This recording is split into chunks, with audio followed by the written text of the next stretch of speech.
Recording in progress.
volumes. Simplification. Volume. It is so the response people will all want to implement that.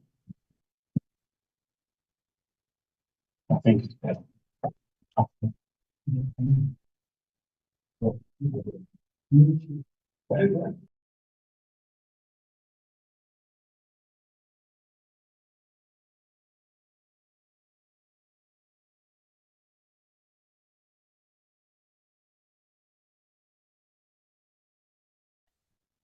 Let's just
The video is able, Chair.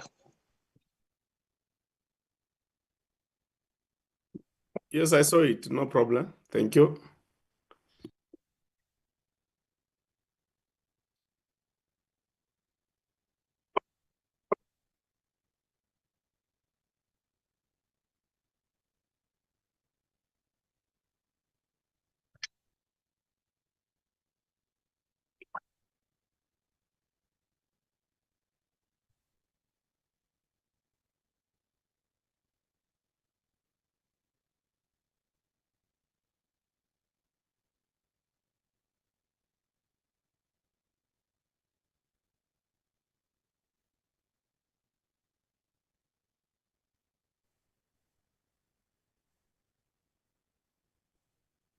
Honorable members, I take this opportunity to welcome you this morning. As soon as I'm done with the opening of the meeting, I will switch the video off because Mafiken today's network is a bit wobbly.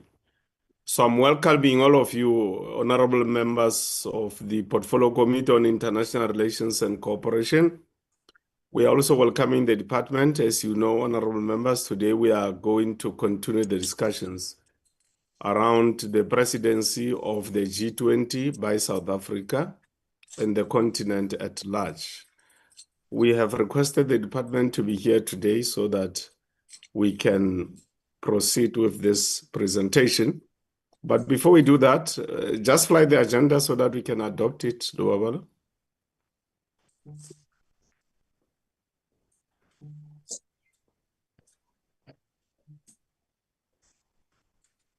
Chair, I've asked Selina to assist me. I've got challenges with my laptop. I'll just ask her to project it now, Chair. Okay, our agenda for today is opening and welcome. Then we have adoption of the agenda. Thereafter, it's apologies. After apologies is presentation by the department on the G20 preparations, the discussions, announcements, and closure.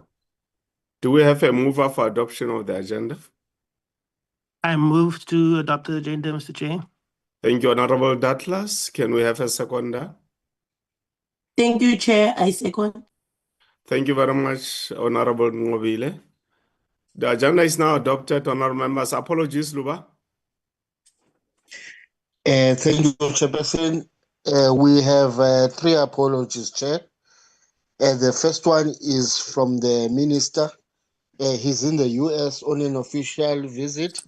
And the second one is from Deputy Minister Moraka.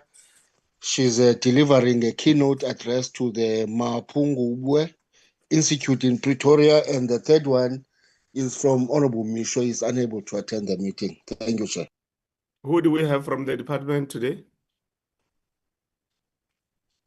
Today, Chair, the department is led by Deputy Minister Bottas with senior officials, Chair, to support him. Thank you, Chair. Okay, thank you very much. Those are the apologies, honorable members. You are welcome, Honorable Bottas, Deputy Minister of International Relations and Cooperation, together with your team. The staff of the Portfolio Committee, we also welcome you. The media that is following the proceedings of today, those who have not focused on them, Kwanazi inquiry and are following our portfolio committee. We appreciate that you are following the proceedings of the portfolio committee. South Africans who have interest in matters of international relations and how we prepare for the G20 as South Africa as part of Africa, you are also welcome today in this meeting. I'm now going to hand over to Deputy Minister Buertes for him to do a presentation on how far we are in as far as the hosting on behalf of Africa, as South Africa is concerned, of the G20. Hi, how are you? Over to you, Deputy Minister. Yes. Honorable, I just wanted to ascertain my audibility. Yeah, you are very audible and seeable. All right. No, thank you very much, Honorable Chair of the South African legislative arm, especially the Peace Relations and Cooperation on Honorable Supra Mamufelo. I wish also to acknowledge members of the Parliament, especially the PC, and members of the public. Allow me, Honorable Chairperson, just to foreground our contribution here today by paying tribute to one Agostino Neto on the occasions of his 103rd birthday anniversary today, being equally mindful that we commemorate it exactly 1 week back on 10th of September, his 46th year of the passing of this foremost Pan-Africanist. You'll recall, Honorable Chairperson and members, that Agostino Neto is a recipient of the Order of the Oliver Tambo Companions in Gold.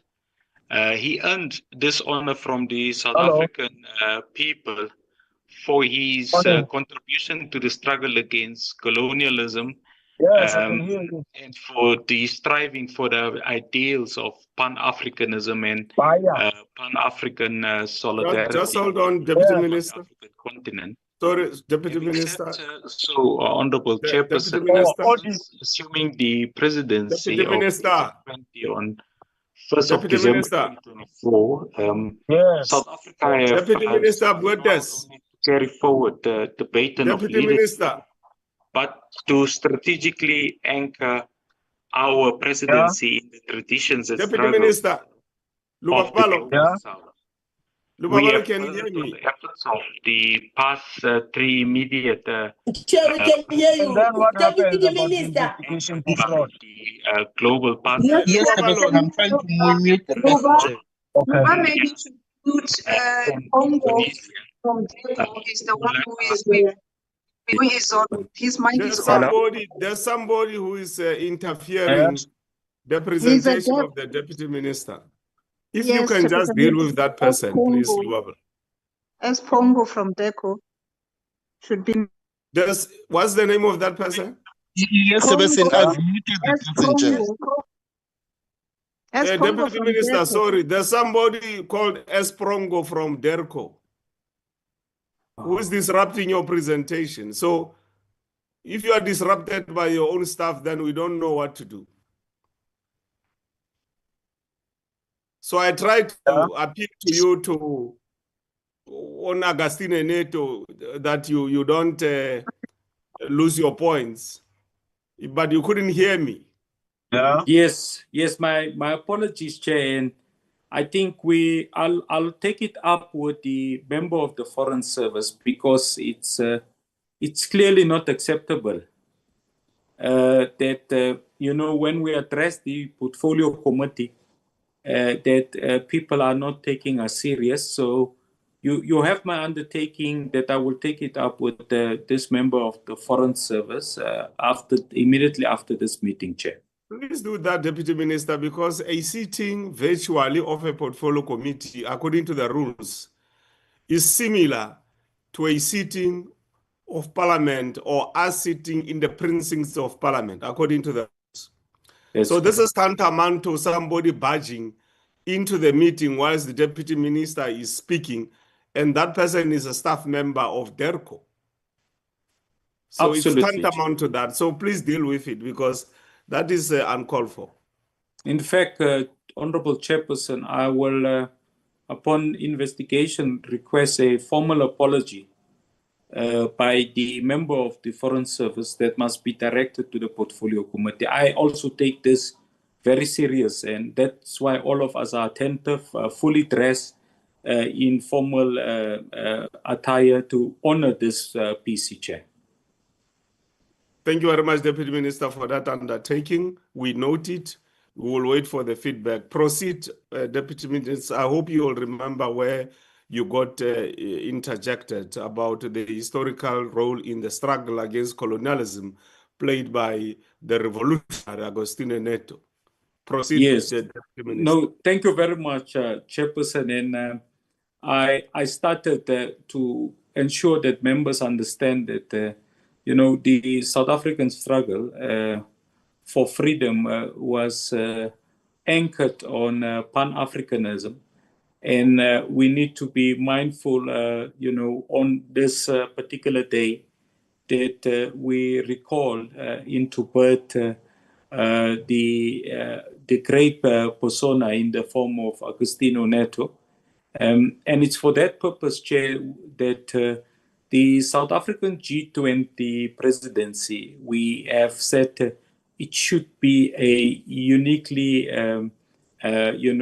position as an African presidency, in honor of people like Agostinho Neto, Oliver Tambo, Walter Sisulu, and Nelson Mandela.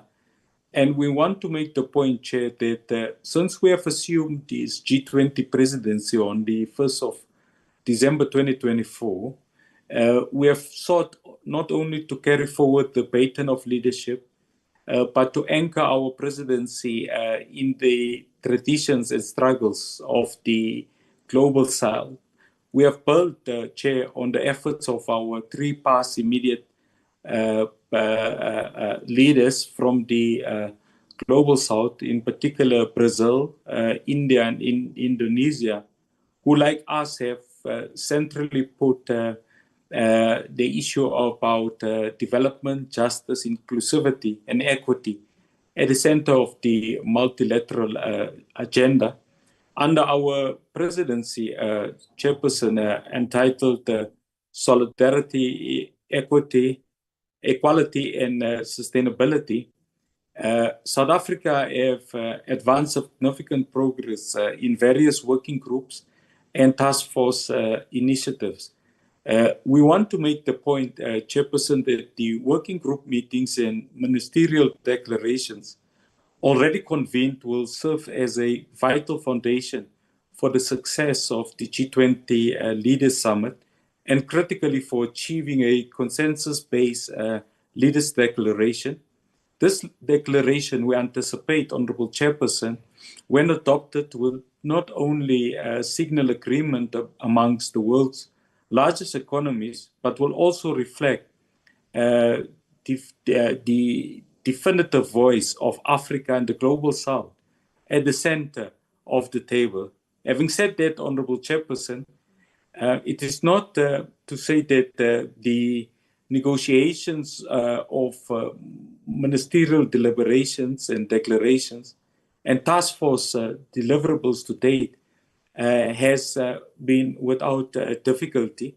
There has been some significant issues of divergence on some key aspects. In particular, honorable members, we have had to ensure that the South African presidency does not allow any regression on important areas of work as previously agreed in the G20. This has entailed negotiations with countries such as Argentina, Saudi Arabia, to ensure that concepts such as the Sustainable Development Goals, gender equality, climate change, and clean energy are not pushed back. In the main, honorable members, we have been successful this far, although Argentina has been pushing for the use of footnotes to convey that they are not in a total and complete agreement with other member states. For an example, honorable members, in the development working group ministerial declaration, a footnote is added conveying their resistance to the SDGs, whilst in Task Force 1, Argentina is currently pushing for a footnote on gender equality. Honorable members, the South African Sherpa DG Zendango will have bilateral meetings with the Sherpas of delegations. Those engagements, Chairperson, will seek to attend to the detail of complex and difficult issues in order to build a consensus going forward. I must also take the piece in confidence, honorable members, that the USA has to date not participated in the finalization of ministerial declarations in the Sherpa track. However, honorable Chairperson, they have attempted to influence G7 and EU countries not to support outcomes documents as G20 documents in their absence.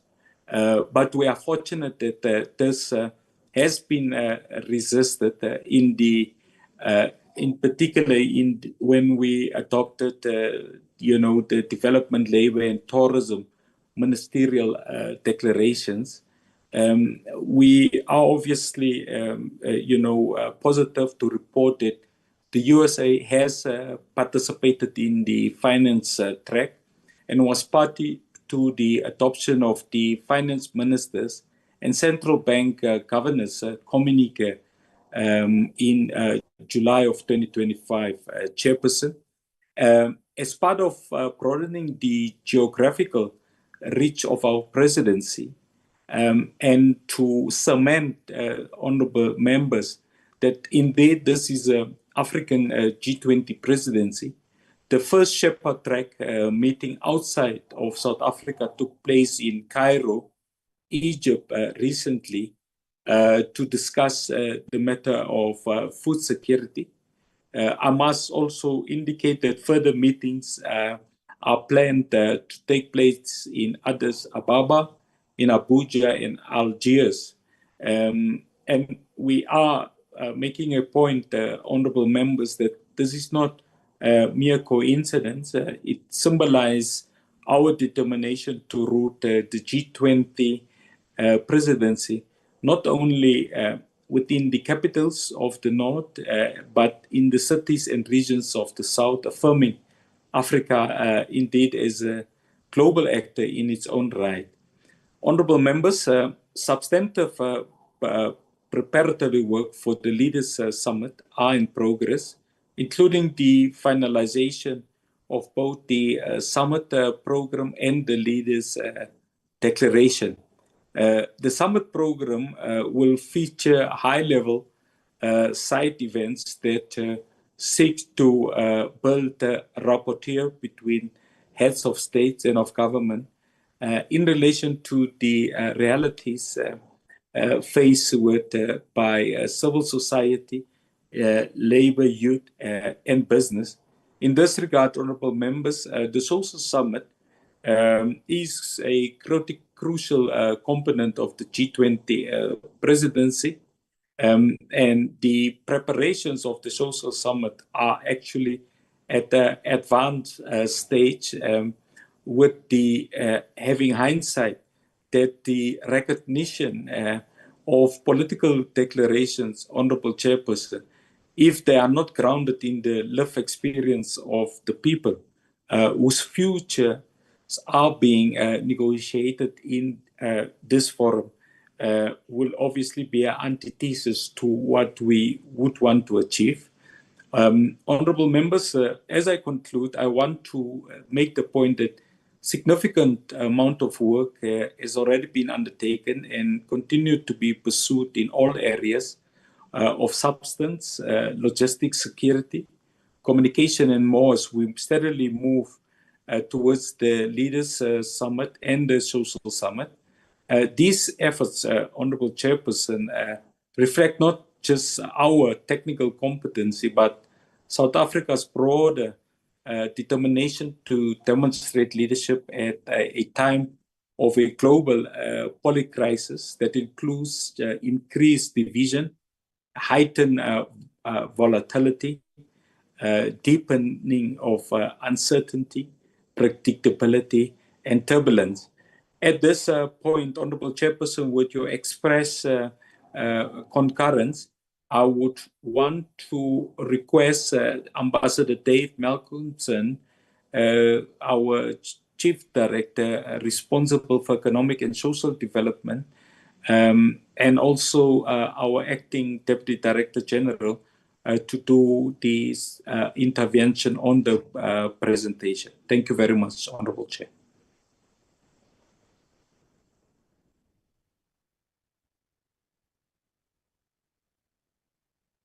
Ambassador Malcolmson.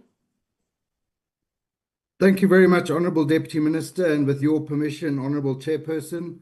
Thank you very much, Honourable Chairperson, for this opportunity to meet with the Honourable members of the Portfolio Committee.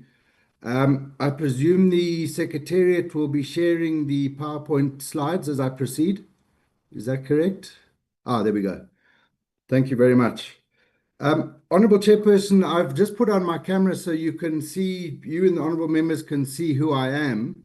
But with your permission, I'll switch off the camera now to protect the limited bandwidth that we do have in our offices of the department. And I will then proceed with the presentation. Next slide, please. The first slide, Honourable Members and Honourable Chairperson, deals with the recent updates in the G20 process so far. And some of this Honourable Deputy Minister has touched on. Firstly, to say that following a recess in August, the next round of our G20 working group and ministerial meetings did resume on the 1st of September, and particularly negotiations around the ministerial declarations and the outcomes have been proceeding. We're now into the last 80 days before the summit in November, and we've held just over 90 of the 133 official meetings that we originally had on the calendar. The good news is, as Deputy Minister pointed out, is that in the ministerial meetings that have happened to date, we have managed to achieve consensus documents. So we do have ministerial declarations from the Ministerial Development Working Group, the Ministerial Employment Working Group, and most recently over the weekend, it's not on the slide, the Tourism Ministerial Working Group. We also in July in Zimbabwe managed to get a communique from the finance ministers and the central bank governors. And the significance of that one was, as Deputy Minister said, it did include the USA in those deliberations, whereas the other declarations under the Sherpa track, the US wasn't physically present. Another piece of very good news that I can report as of 3:30 a.m. this morning is that Task Force 2 has managed to achieve consensus on its two deliverable documents. The first of those is the Ministerial Declaration on Food Security, and the second one is the Ubuntu Principles on Food Security, Nutrition and Price Volatility. So I think all of these show that we're positioning ourselves well.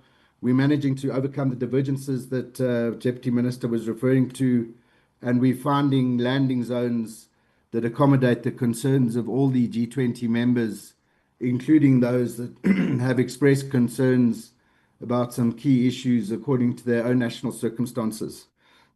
Just briefly, we have 7 ministerials in September, 9 in October, and 2 in November. And as Deputy Minister said, we concluded recently the third Task Force 2 meeting in Cairo, which was part of the commitment we made from the beginning that this was going to be an African presidency. South Africa's G20 presidency was going to be rooted in our commitment and obligations with our African partners in terms of the development and growth of Africa.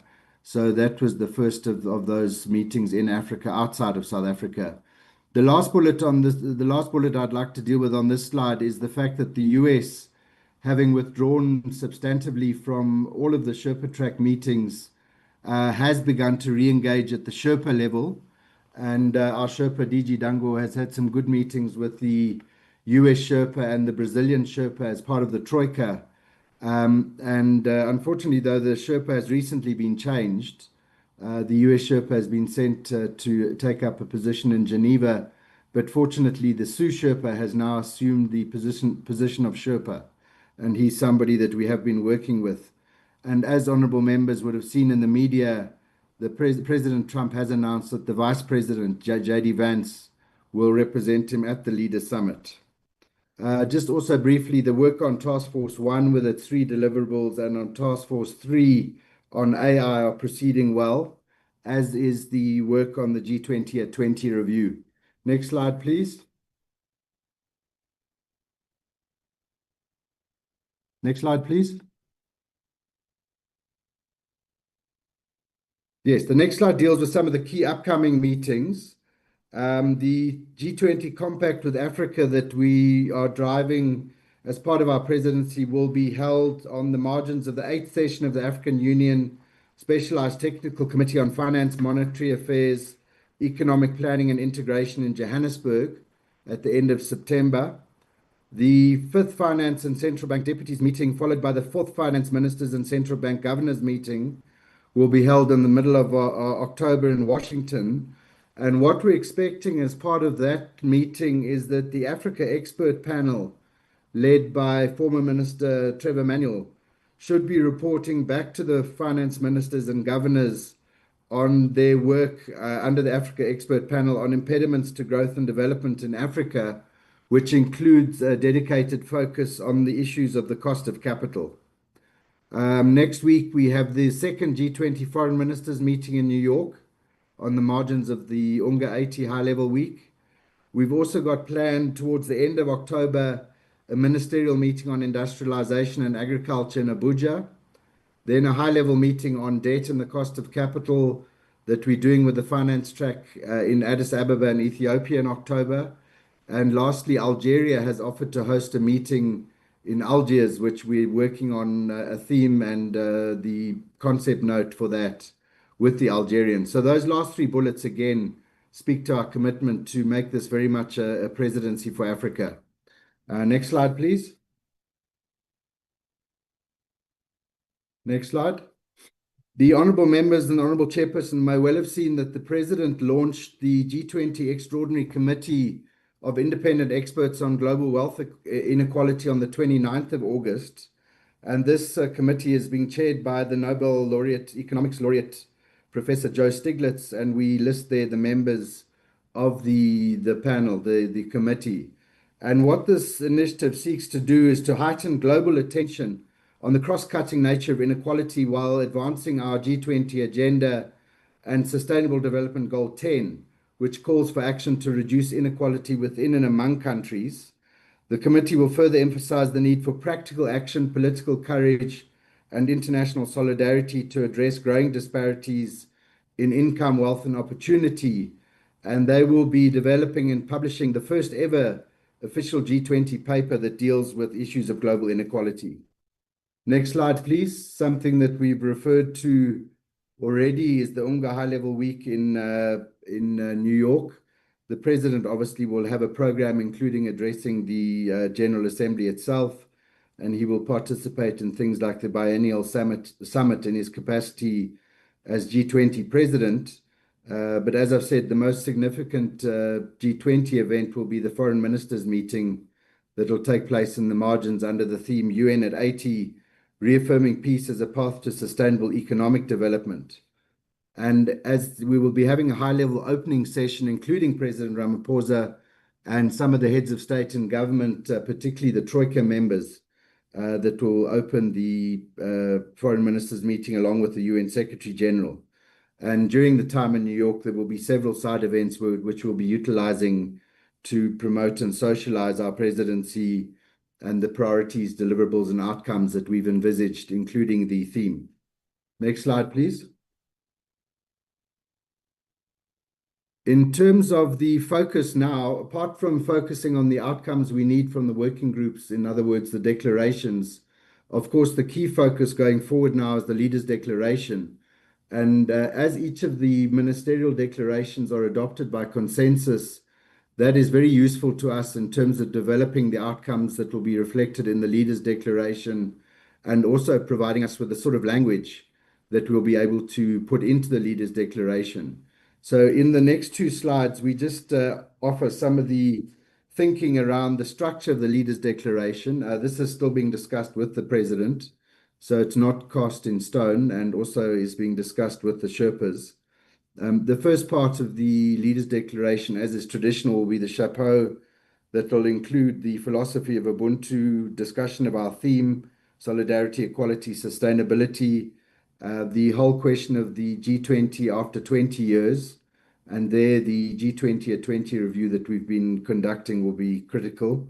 And then lastly, the geopolitical context that we are undertaking our presidency during this year. Then part one will deal with the 4 priorities that we announced at the beginning of our presidency, and the concrete decisions, action, and commitments that are taken around those 4 priorities, which are strengthening disaster resilience and responses, taking action to ensure debt sustainability for low-income countries, including cost of capital, mobilizing finance for a just energy transition, harnessing critical minerals for inclusive growth and sustainable development.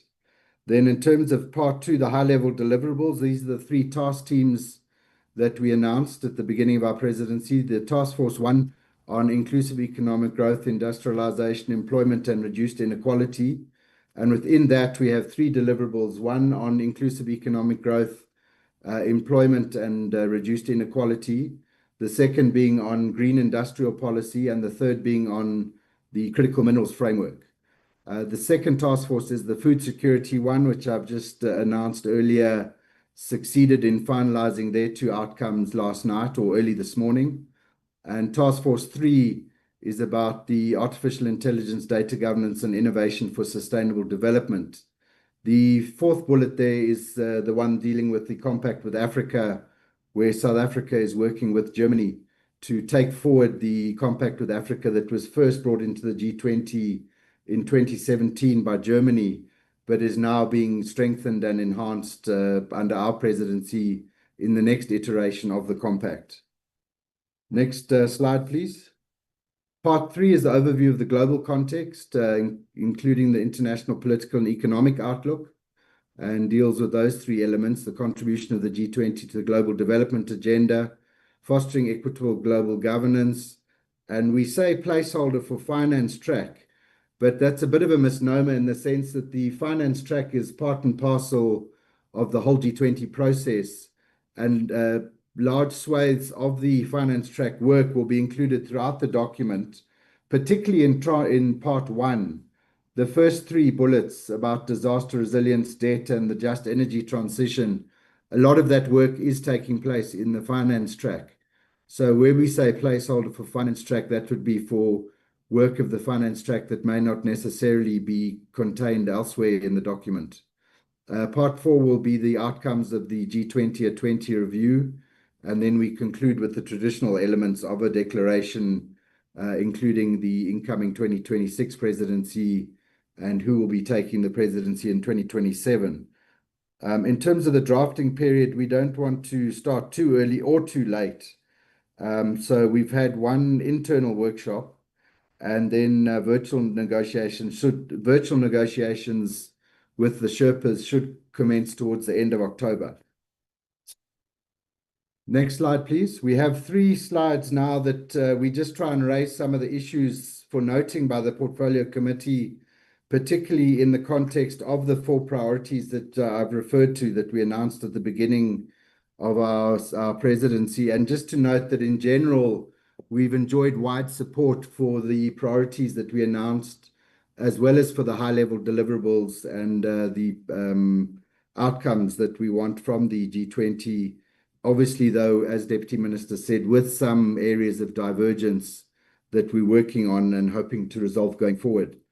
In terms of those priorities, the first being strengthening disaster resilience and response. Obviously, some delegations do have some concerns around political language or global governance structures, and others are cautious on any binding commitments including the expansion of disaster resilience and response financing language. On debt sustainability for low-income countries, the cost of capital, the G7 and the EU obviously will be opposing some language related to aspects of this work, and including the new special drawing rights allocations and reforming credit rating frameworks, which is an important element for us, particularly in Africa.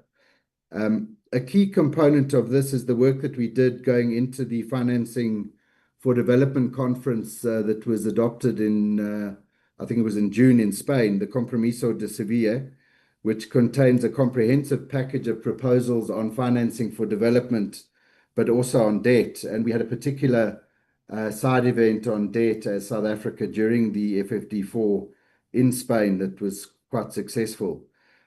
So what this bullet sets out is just some of the areas where there's some disagreement at this stage with certain countries that we're negotiating with. And a key component of this is the work going on in the finance track around negotiating the G20 common framework on debt. There's reform work around the G20 common framework that's being developed in the finance track. In terms of the next slide, mobilizing finance for a just energy transition. Of course, energy, as you're well aware, is another area where there is some contention, particularly with the US, which has its own approach to issues of climate change and energy. The US has said that they don't accept any adjectives around the word energy. They just talk about access to energy, and they reject concepts such as green energy or dirty energy. They wish to just focus on access to energy in all its forms as a matter of national sovereignty. So we obviously have to work with the US and some others in terms of how we manage the outcomes of this priority around the just energy transition. But of course, it is an important element for us, and particularly during our year of the presidency going forward to COP30 in Belém in Brazil, it's important that we maintain the line on key elements of the climate finance agenda and the climate change agenda as we go forward to COP30. I think as the presidency of the G20, we've always seen a golden thread this year that runs from financing for development in Sevilla through COP30 and also the World Summit on Social Development through to the G20 when it comes to issues of protecting multilateralism and finding innovative ways and means to produce the financing needed for the sustainable development goals and also for climate action. So I think those are important things that we have to keep pursuing as the presidency, much as there may be some resistance to some elements of this agenda. Next slide. In terms of the fourth priority being harnessing critical minerals for inclusive growth and sustainable development. That slide, please. Slide 10.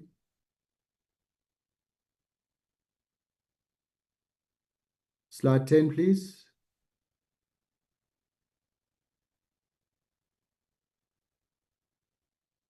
There we go. Thank you. So the critical minerals work is largely being driven forward in Task Force 1, where we're busy negotiating the G20 critical minerals framework, which is envisaged as a voluntary non-binding cooperative blueprint to ensure that critical minerals resources become a driver of shared prosperity and sustainable development. And the focus of the framework is on beneficiation at source to ensure that the resource-rich countries do benefit in terms of value add to their minerals, their natural endowment. So, of course, this critical minerals framework is extremely important to us in South Africa and also in Africa, but the global South as a whole, in addressing how the current rule-setting system is operating, the governance measures, the access to finance and technology for upgrading to as I say, a situation where we can beneficiate at source. Other partners, of course, would want to limit some of this, particularly around their financial exposure and the ambition of the framework. But we are, as I say, still negotiating in Task Force 1 on this framework and working with our partners both domestically and internationally I'm sure we'll come to an agreement on the framework ahead of it being taken to the leaders at the end of November.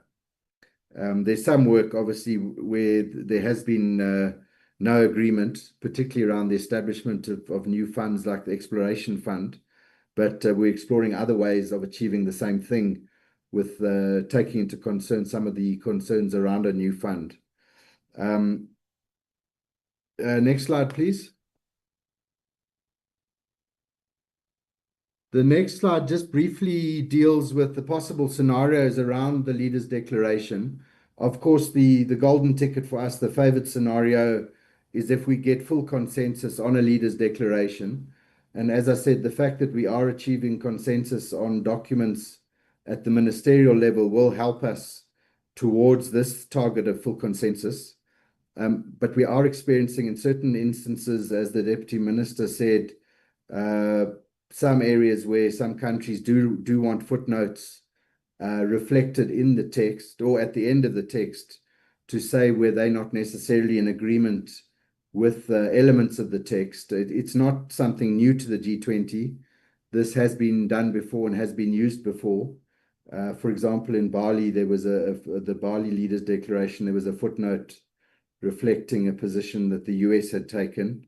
And in some of the other work of the G20, we've seen the use of footnotes. But although it might be a mechanism for us to move something forward if there's a deadlock, it's not the preferred scenario. We would rather have, as we have achieved in most of the ministers' declarations, we would rather have a text without footnotes. Of course, something we want to avoid altogether is where there's a disassociation of the agreed outcomes by one or other delegations.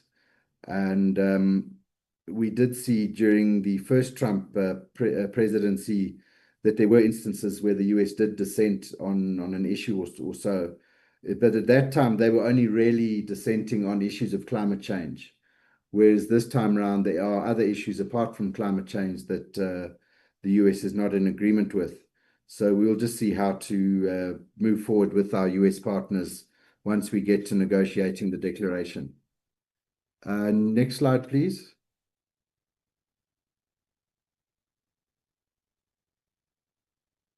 Next slide, please. Yes. So the next three slides, Honourable Chairperson and Honourable Members, just deal with some of the, should I say, the non-substantive parts of the work towards the summit. This is the work that's been carried out in formations such as the IDLC, where colleagues are working very hard to ensure that the preparations for the summit are well advanced, that they are meeting their targets on the roadmaps that have been set up to achieve the type of flawless summit that we're looking for.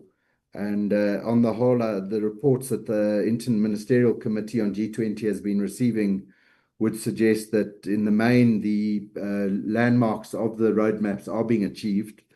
Although here and there are some that are delayed or have to receive specialized attention. I think, as you will be aware from the media, one of the key areas is the infrastructure requirements in Johannesburg itself. And there's work that's being done with the city of Johannesburg and the Gauteng province in terms of the road infrastructure, the airports, and other infrastructure in the city and around the Sandton area and the Nasrec area. And the work on the surrounding areas of Nasrec, I believe, did start on the 1st of September. And we also took over the venue on the 1st of September, the Nasrec venue. So the work on that is proceeding. There was a report from the Treasury, from the Sponsorships and Financing Committee, that despite monies that have been advanced by the Treasury and have been raised in sponsorships, we are some 150 million short at this stage on the budget that was forecast for the hosting of the summit in its entirety. So the work with the Sponsorships Committee and other fundraising means is ongoing and proceeding. Next slide, please. The next slide deals with the report of the communications work stream, where they're reporting that the public engagement with the G20 social media accounts has continued to grow strongly. and South Africans generally have responded positively to the content shared. There's good collaboration between the media and communications work streams, and essential support to media outlets has been provided by these work streams, particularly in terms of news briefs and photographic and video material. Of course, the communications work stream also is working with the logistics team in terms of the media requirements for the summit.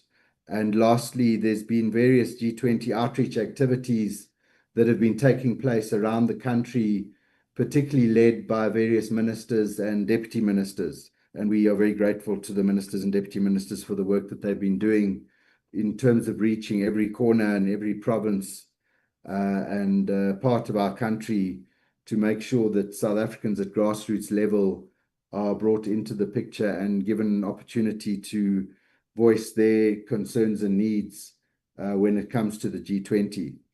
And lastly, along that line, following on from Brazil, we'll also be hosting the G20 Social Summit. And just as with the main summit, the work streams and the colleagues that are tasked with preparing for the Social Summit, the work is proceeding generally on track. And they've finalized the venue, which will be the Birchwood Hotel in Boksburg. Next slide, please. Slide 14. The Birchwood Hotel in Boksburg, and the Social Summit will take place from the 18th to the 20th of November. Various work streams are working on this, as I've said, and the thematic areas are being finalized. They have flagged, the colleagues working on the Social Summit have flagged budget constraints as being a major risk, and there's engagement with National Treasury ongoing in that regard, as well as with the sponsorship work streams in terms of trying to address that budget constraint. So in short, the work of the 13 engagement groups will be folded also into the G20 Social Summit, but it will provide an opportunity for various sectors in society to represent their constituents over and above the 13 engagement groups that we have in the G20 that operate with some established sectors, such as business, think tanks, youth, and so on. So it really is an opportunity for the voice of the people to be heard by the leaders when they finally meet in Nasrec. And at that point, Honourable Chairperson, I will stand down. That's the end of our formal presentation. But of course, if any honourable colleagues, honourable members would like to ask any questions, we stand ready as a team. There's a number of people from the department on the call that would be ready to answer questions if honourable members do have those. Thank you, Chairperson. Thanks, Ambassador Dave. Thank you very much. Honourable members, there we are. You can now engage with the presentation. It's not for the first time we get a presentation on the G20.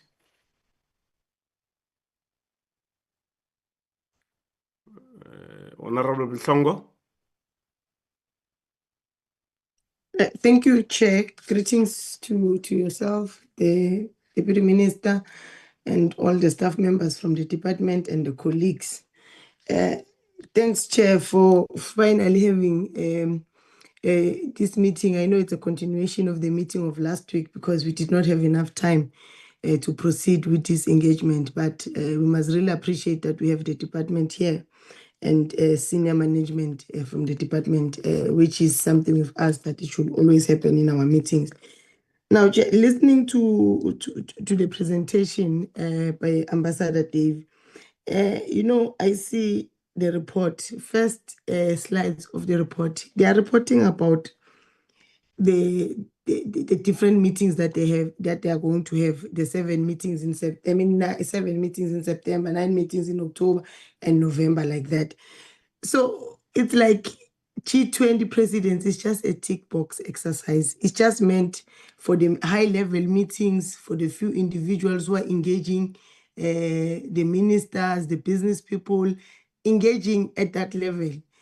It's just, for me, sitting here, this seems like a tick box exercise. There's no report that since we assumed the G20 president, what are the tangible results we can point at and say, what trade agreements have been signed as a result of us hosting G20, what has materialized from these ministerial meetings that we hold with our counterparts from G20. There is no tangible report, something that is tangible that we can pride ourselves and point at a chairperson. So I'm really worried that we're just, to this day, it's almost less than 100 days towards the end of our G20 presidents. Yet our report does not reflect what are the tangible results that we are able to achieve. And towards the theme that we set for South Africa, how far are we from achieving the theme that we set for our G20 president? How far are we from reaching our ideal that we had actually envisaged that we are going to achieve by the end of this presidency? I don't see that, and that is troubling me. And then now at the later stage, Chair, we are told that there's a budget shortfall of 153 million. After the budget, after the appropriation bills have been passed, only today we are told that there is a budget shortfall of 153 million. And when we started receiving reports about the G20 activities, we were initially told, Chair, that we must pride ourselves because as South Africa, we are going to spend way less than what Brazil spent when they were hosting the G20. Now, there is a budget shortfall, there's budget constraints. The department is engaging National Treasurer to try and ensure that we get the shortfall that they're looking for. Why wait towards this late stage to indicate that really the budget that was initially allocated is not enough? Where the budget, there were budget allocations, and during that stage, no one raises this thing, so that at least as a committee we are aware that the money that National Treasury has allocated to DERCO for the G20 Summit is not enough, so that at least we go and speak in Parliament and speak to the as well, and speak to National Treasury in all the platforms when we are doing the appropriation bill, and raise this thing that there's a problem, there's a budget shortfall. Another activity, they say there's got G20 outreach activities. What are those activities, and where have they happened? In which towns, in which areas, in which municipalities, and how do ordinary citizens get to participate? I'm going to repeat this point, Chair. It can happen that we are hosting a G20 and there's activities happening, there's hotels, it's hotels, the hotels that continue to benefit is the same old hotels that have been in the industry for decades. Some of these hotels have been there in existence even during apartheid. To this day, they are still the same hotels who get to host these big events. Hotels that were benefiting during apartheid government, they are still the same hotels that are benefiting now during a democratic dispensation. So I want us to know, Chair, where are the Black-owned hotels and township establishments that are benefiting? How many of these summits or meetings have we taken to townships, to Black-owned establishments, youth-owned and women-owned establishments? We must get a report like that, Chair, the next time around, before the end of the G20 president. We must be told how many of these hotels that benefited from hosting G20 activities were: 1, Black-owned; number 2, women-owned; number 3, youth-owned; and lastly, how many were owned by people who are from the who are disabled? It can't be that only old establishments continue to benefit even during democratic dispensation at the exclusion of our people. And Chair, earlier on I highlighted the issue of the theme, the G20 theme: solidarity, equality, and sustainability. How are we moving closer to this theme? What are the events and the activities and the tangible results that we are going to see that really point out to this theme of solidarity, equality, and sustainability? And in line with that, Chair, how have we aligned this G20 theme summit to the AU 2025 a theme of justice and repatriations. How are we aligning the two themes? Because it can't be that South Africa is hosting G20 and we're not aligning to the AU 2025 theme, Chair. If it is aligned, how have we aligned? How are we ensuring that our AU counterparts are really playing? I see there's a meeting that is going to Algeria. There's a meeting that will be held in Ethiopia. How has this helped us to expand our alliance in AU and to ensure that the SADC region as well participate in all of this? The G20 presidents can come and go, and yet there's nothing really that we can point and say, these are the results, these are the benefits. Want to see the benefits, not just hosting and having a status. A status looks like it's just for vibes. We can't just celebrate something which really must look like it's just meant to be for vibes. There must be material changes on the lives of our people on the ground. When we had the colloquium, Chair, it was raised that ordinary people don't know where to access the opportunities, the business opportunities, how to participate in this G20 summit. To this day, can we today be told where can ordinary people participate in these processes? Where can they register their business? How do they find themselves under the business B20? How to, so that they access information and all of those? Can we be told today, the department clarify that? How does ordinary businesses access have or communicate with B20 and play a meaningful role in this whole process? Chair, I think it will be I'll not be doing justice if I ended and I did not mention that we must really wish the people of Ethiopia. You know, the Ethiopian has their own calendar, Chair, and on the 11th of September, it was the New Year for the people of Ethiopia. We must really wish them a happy New Year, and I hope it brings new light and new beginnings for the people of Ethiopia. And we must really, Chair, take this opportunity to welcome the UN General Assembly declarations on the question of Palestine and the establishment of the two-state solution. And we must really, Chair, lastly, call on Israel to stop the killing and the disturbance of peace in the Middle East, and tell the United Nations to stop funding and supporting warmongering by Israel and their in the different parts of the Middle East. Thank you so much, Chair. Thanks, Honorable Mhlongo. I'm sure you wanted to say United States, not United Nations. Yes, United States, Chair. Yeah, thank you. I know we are on the same wavelength. Thank you very much for that. Honorable Dudley? Is that me, Honorable Chair? Yes, Honorable Douglas, yes. Okay, no problem. Honorable Thank you, Mr. Chair. Thank you.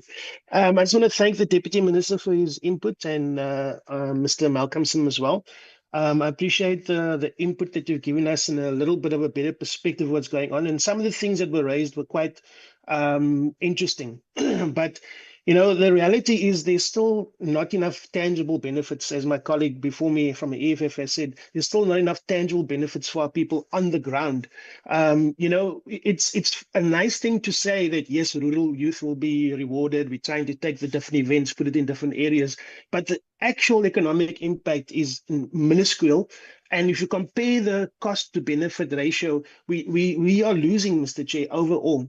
And then when it comes to the actual trade deals and it comes to the bilaterals and who's being invited to all these events, it's the people that own the land, own the mines, own the agriculture, own all of these different economic drivers within these different streams and under all these Sherpas. It's not Black South Africans, colored South Africans, Khoisan South Africans. It's the people who still own the land, from who are beneficiaries from the colonial times down to apartheid times, and also now under the current GNU. So, you know, our people can't eat communiques and they can't eat declarations. They can't live off the brochures and good fancy things. A few of our people can earn jobs here and there. But you know, and I know, Mr. G, how these things happen. We say we create 10,000 jobs for this event, but 90% of those jobs are just for that week of that event. That's not jobs that our youth need, Mr. Chair. We have 4.8 million unemployed young people. That's a lot of unemployed young people. We can't just give 1,000 or 10,000 of them a job for 5 days of an event and call that a victory. That's not a victory, Mr. Chair, because the deals that are being made behind the closed doors, and this we know already. And who are the people who are going to benefit from this? We need to know that, Mr. Chair. I'd like to see the list of the top 20 contractors who benefited from all the contracts, whether it's in security or catering, or whether it's in venue hire, or whether it's in any of these things. We need to know who benefited from this. Where did the money go, and what is the benefit that it's reached for us in terms of jobs created within the township, within Mitchell's Plain, within colored communities, whether it's in Khayelitsha, within African communities, whether it's in every community with Indian white communities even. Where's the benefit? We don't see the benefit, Mr. Chair. And that's the reality of the feedback that we get as members who go out onto the ground. And we are there every single day. We've hosted very big moments this year. We had the finance track in Cape Town in February, but there was no joint communique that came out of that one. It was just a chair summary. But I'm glad to hear that the declarations are moving forward. And my thing is just, again, we had 30 years of democracy. In that 30 years of democracy, how many talk shops like this have we seen come and go with no benefit? Because we're not changing the fundamental problems within our country. G20 needs to address, and I'm glad that there's now, a critical minerals framework, and it includes things like beneficiation at source. This is what we're fighting for as MK. But, it's like too little too late in a way for our people. It's 30 years down the line. We need this to happen now, and not just to be a discussion that will last for another 5 years until the next G20 sits, et cetera, et cetera, et cetera. This is just, we can't have more talk shops like this, Mr. Chair, because our people are suffering. Our people are dying every day. Our people are in really deep, deep trouble.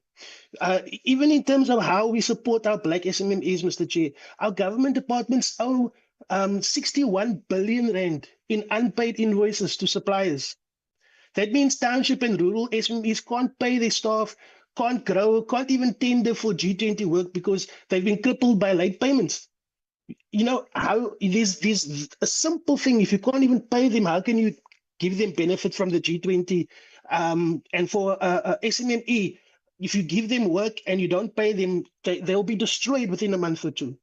So are we really supporting black entrepreneurs in the townships, or these vendors that we are so-called putting under the white monopoly capital companies? How many of our township firms are in catering and security and transport logistics, or is it just those big monopolies that are getting the big contracts again? These are the things that matter to our people, because without that, we see no difference. We see absolutely no difference. And again, I want to pick up on the 153 million rand shortfall, which has now been presented as a surprise. Mr. Chair, with all due respect, I serve on the Appropriations Committee. That's one of my roles. I serve on the Appropriations Committee. We've had 3 attempts at a budget this year. The whole year has been consumed by the GNU's incompetence, by the GNU's inability to find one another on the budget. They knew that this shortfall is coming, and they didn't want to add it before this, before the budget was signed. Now they want to come and want to bring it in at the last minute again. Mr. Chair, at the very least, this is dereliction of duty. How can an accounting officer not see that there's going to be a 153 million rand shortfall? If you didn't see that, and now we got to foot that bill as a taxpayer, then you have not done your job. You must be held accountable. Then scalps must fly. The accountability must come back to the people in our country, whether it's in Treasury, whether it's in DIRCO, whether it's someone else. If this is a shortfall, somebody's head must fall because of it. There must be no more grace, Mr. Chair, because it's hurting our people. So, the BRICS New Development Bank has approved $32 billion in just 5 years across Africa.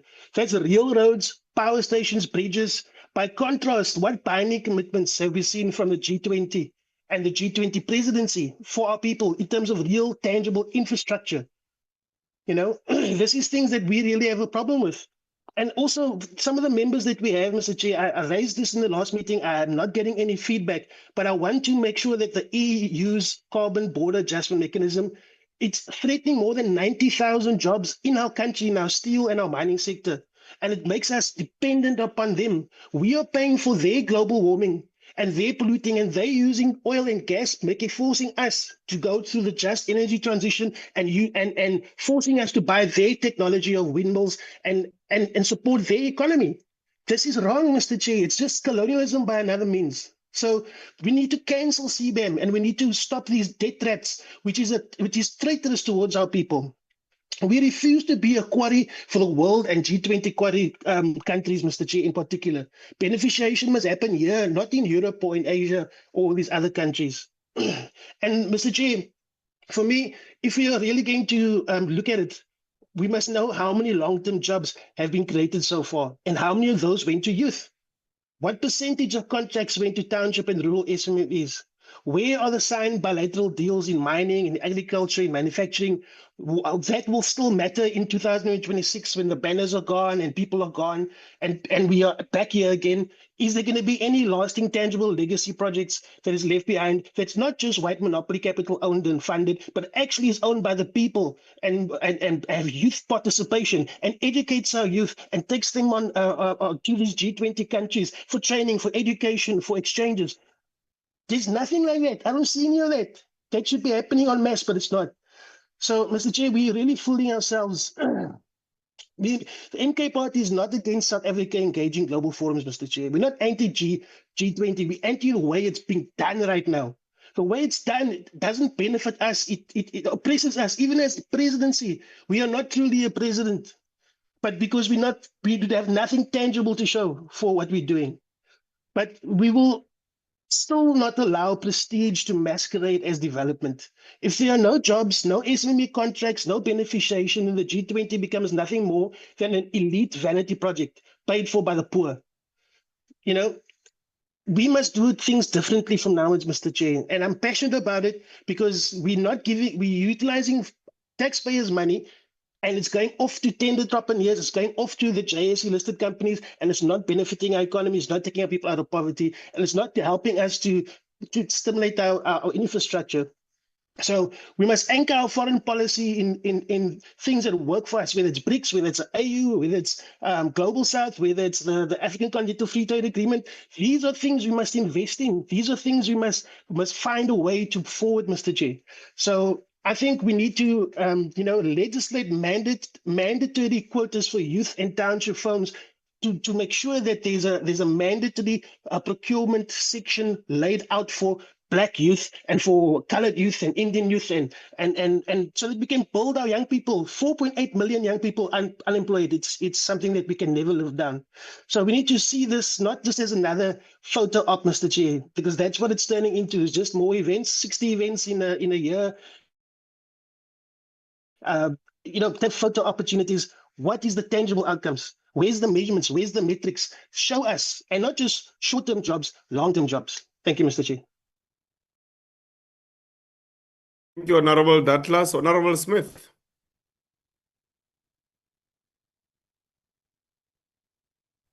Thank you, Chair. I just want to thank the Deputy Minister Boertes and Ambassador Malcolmson for the presentations.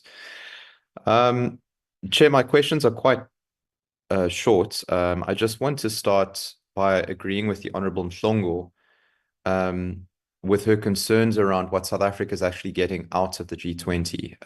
I don't think that we've received enough in terms of tangible outcomes or proposed objectives. And I think just in the lead up to the Leaders Summit and now the Social Summit as well, it would be good for either the Deputy Minister or the Ambassador to maybe just brief us on what South Africa hopes to achieve, or what South Africa as a G20 member state hopes to get out of the relevant meetings. And I say this because I get the sense that the general public in South Africa don't really know what the G20 is or what South Africa is actually doing. I know that there are a lot of billboards around. I mean, we see it when we walk through the airports, but most people that I've spoken to don't really know what the G20 is for. or what South Africa's role is in it, or what we can actually leverage from our presidency. I'm not sure if that's just due to bad communication on the part of the department, or if it's maybe something that I've missed, but it would be nice if we could just get a clear understanding of what those objectives are.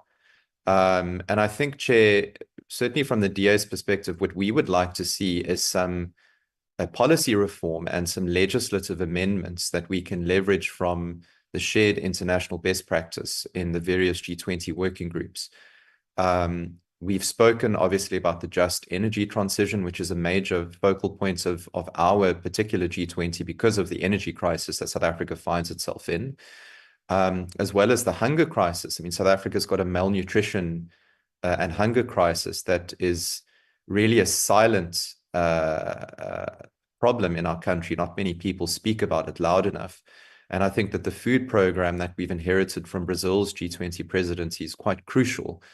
And I think certainly we haven't heard enough about those interventions that should be benefiting South Africa in terms of, social upliftment and economic growth.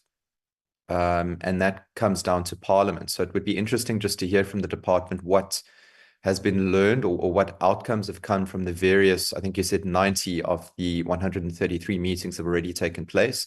How is that translating into policy reform or legislative reform in various different sectors? And what is South Africa learning from these meetings that we can implement back here?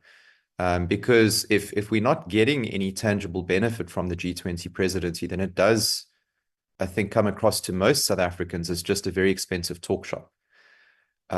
So that would be very enlightening, I think, if we could get some more information from the Deputy Minister and the Ambassador, or even the departments on those objectives. And I think specifically relating to the Leaders Summit, I noted in Ambassador Malcolmson's presentation that he said that the following country presidency would be determined. But the USA, to my knowledge, has very publicly stated that they will be hosting the G20 presidency next year already. I'm not sure if that remains to be confirmed, but it's obviously ideologically sets a bit of a time bomb for South Africa, because we are under the assumption, especially after the troika of India and Brazil and now South Africa, that the global south, or even the developing world or emerging economies, that the themes that we have pioneered will carry on into successive G20 presidencies. But I don't think that's going to be the case under a US presidency, specifically under the Trump administration, because we know that there are some sort of glaring ideological differences.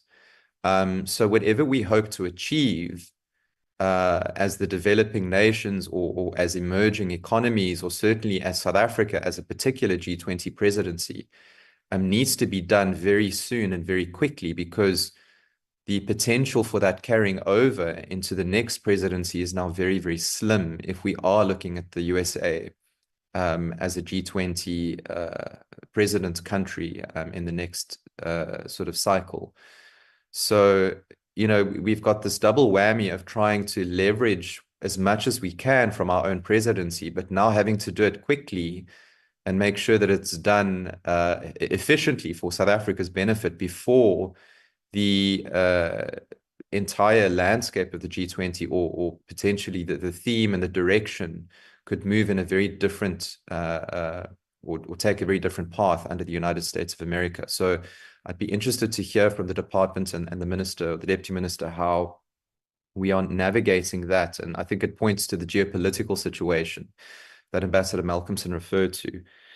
And I think that is a very sort of maybe unspoken part of our G20 presidency that we need to get some clarity on, or maybe just some input from the department. And then finally, Chair, I just want to ask the question. We've heard reports that there have been difficulties for communiques to be agreed on in certain G20 working groups. I note from the presentation that there seems to have been an improvement on that, but can we just understand where there are disagreements, why these communiques are difficult to be agreed upon in particular working groups, and how South Africa is working to resolve that? I know that initially there was quite a bit of I would say, outrage around G20 member states when we tried to move certain items that rightly belong in the finance track into different working groups. And I think that South Africa's attempts to try and change the format of the Sherpa track was maybe not wise initially. I think that has since been corrected. But what other disagreements have there been in the particular working groups that have led to this non-concurrence in terms of communiques that have or have not been agreed upon?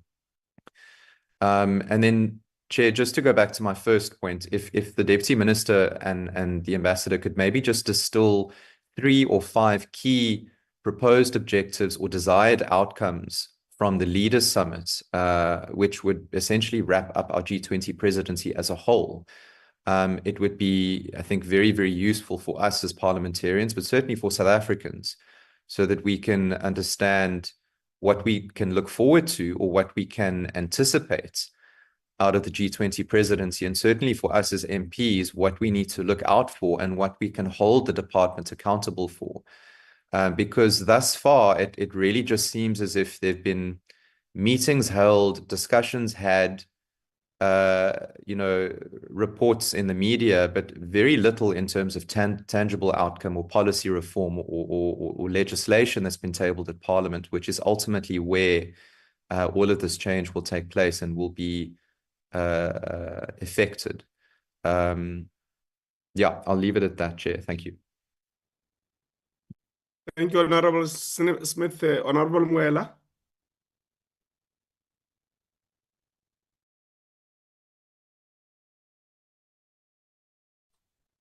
Thank you very much, Honorable Chairperson. And thank you very much for Minister Portes and the DORCO team for the presentation, which seeks to update on the readiness of the summit.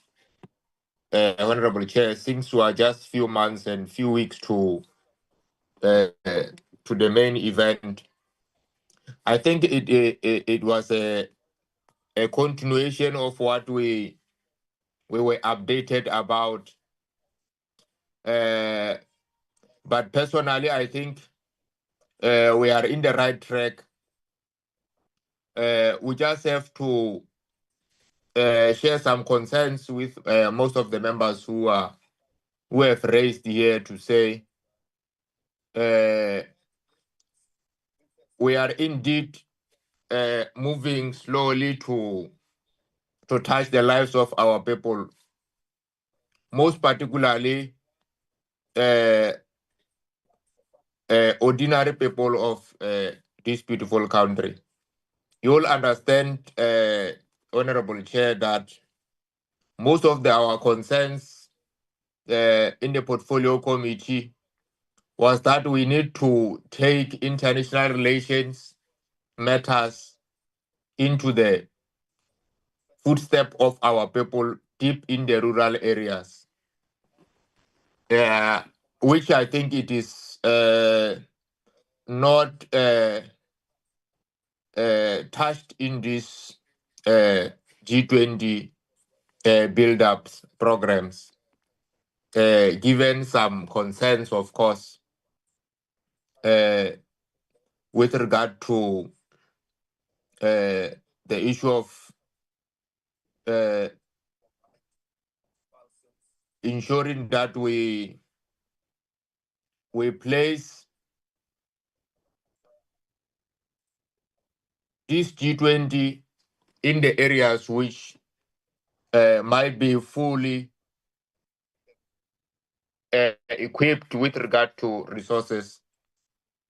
But the aim that we want to actually wants this G20 to touch almost every home when it lives here. To also look into what prospect of economic injection will this G20 do, most particularly to hear this particular G20 into our people. We need to at some point partner directly with the municipalities deep in the rural, deep in the communities, because that's where people are based. That's where people are based.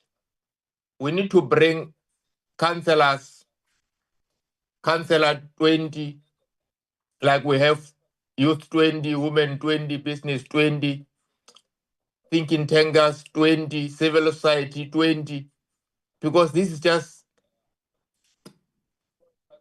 organizations or civil society organizations which were not in existence. What new argument are we bringing that will change the atmosphere or inject of what we want to achieve as a portfolio committee? By bringing that new platform of bringing back that particular injection directly to our people. I think, Honorable Chair and members, South Africa is the only country in Africa that is part of the G20. It means that this presidency under the theme of solidarity, equality, and sustainability, it does not only represent South Africa, we represent the entire continent of Africa, which has over more than 1.4 billion people. So this presidency is a platform for us to advocate most of the financial global institutions reforms that affect the entire Africa. So I think we need to use this particular platform of G20 not only for our benefits as South Africa, but for the entire continent, so that when it lives here in South African soil, we are able to say we have transformed these particular reforms which will benefit South to South and strengthen this cooperation that we are having,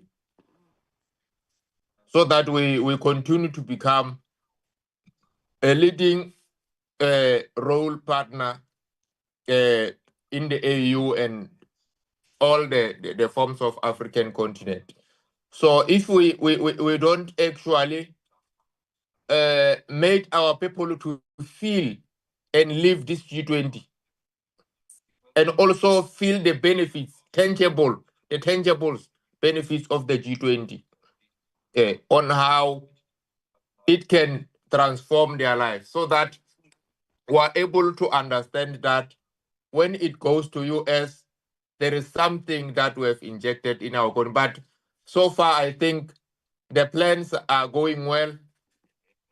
But we need to transform this ideology into tangibles, because our people must, I think we've elaborated too much on this particular matter. Our people must feel it, Chair. We must also be part and parcel of these processes, so that we can take this and take it directly to our constituency, so that our people could feel exactly that when we speak of G20, this is what it has developed, this is what we are anticipating to bring, this is the estimated injection that will be taken into our economy directly, that will affect and transform into job creation, since we have been hit by these reciprocal tariffs which are affecting our economy. So this is our chance to sell South Africa to the nation, so that we'll not have to rely only on one or a few partners to inject our economy. I think all in all, we're very much happy, DM Portes and the team, with the presentation, and we're hoping that these inputs that we are making here can some point be transformed into what we want to achieve, so that our people can also feel and be part of this U20. So that will be my submission, Honorable Chair and members. Thank you very much.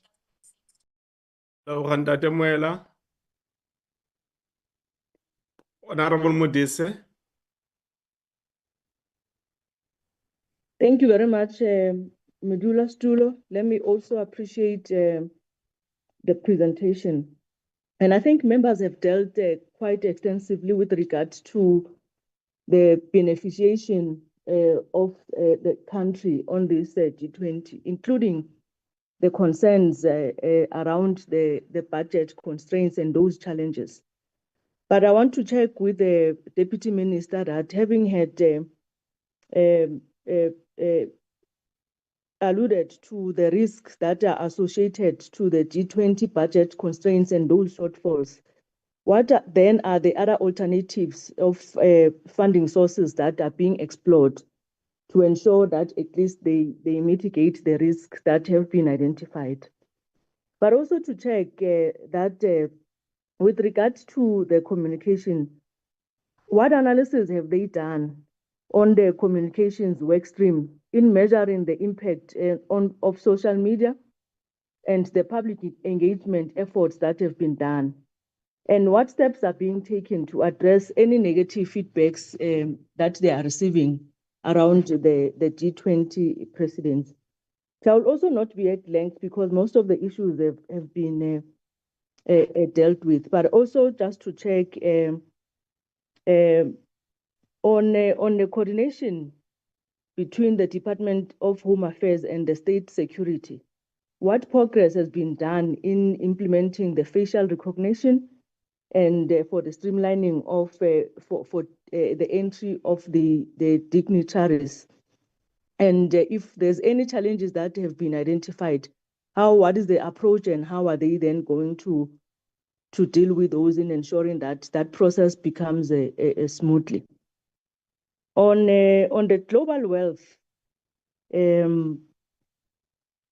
how will the Extraordinary Committee on the Global Wealth Inequality ensure that its recommendations are actionable and that they are integrated into the G20 leaders' declarations? How are we also, as a country, are leveraging in the UN G80 platforms in ensuring that we promote the G20 priorities and the G20 upcoming G20 social summit? What steps also, Deputy Minister, have been taken to address the global South concerns on the critical minerals framework, particularly regarding the technology transfer and the governance representations? If probably you can deal with that a bit lengthy. I think there would have been some snippets that were made that were taken from the presentation, but if you can expand on what steps are you taking to address those concerns?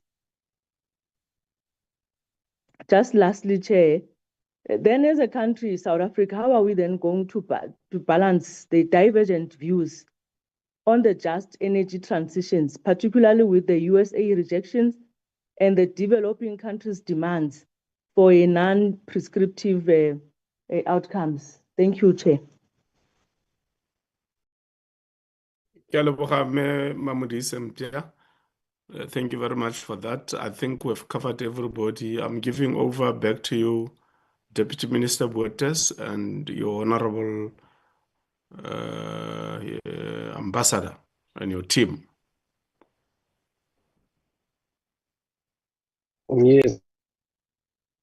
Yes, thank you very much, Honorable Chairperson. We are joined also by Ambassador Siokele, who is obviously, apart from Ambassador Malcolmson, quite able to respond to some of the important issues.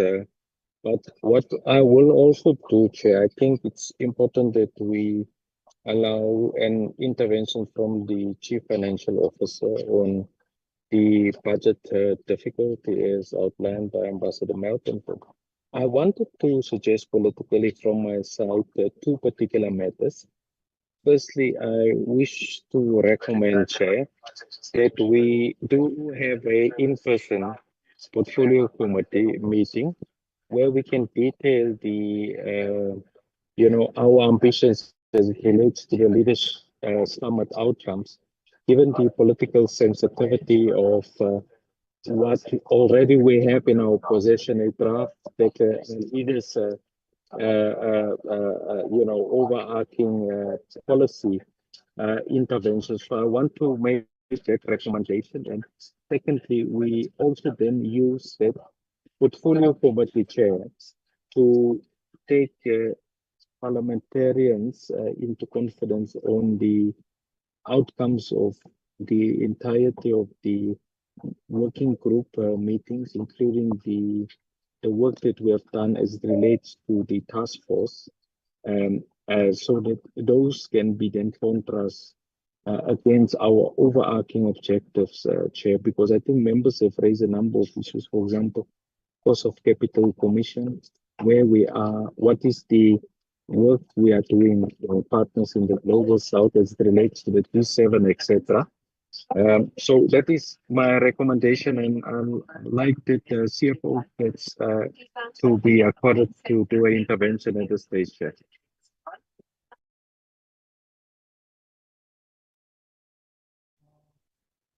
Thank Deputy Minister. Proceed, Ambassador. You are welcome, Dade Sokulo.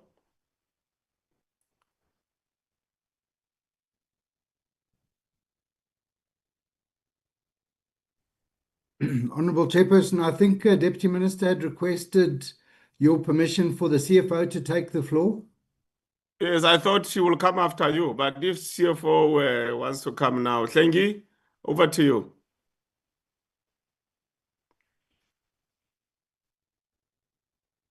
Good morning, Honorable Chair, Honorable Members, Honorable DM Borders, Acting DG, and colleagues.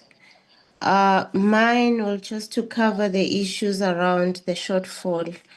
Honorable Chair, let me assure you that the department, when we were making a request to National Treasury, we did make a request that is fully calculated and analyzed. However, due to budgetary constraints or fiscal constraint from National Treasury, the department was not allocated a full amount that was or that they did ask for.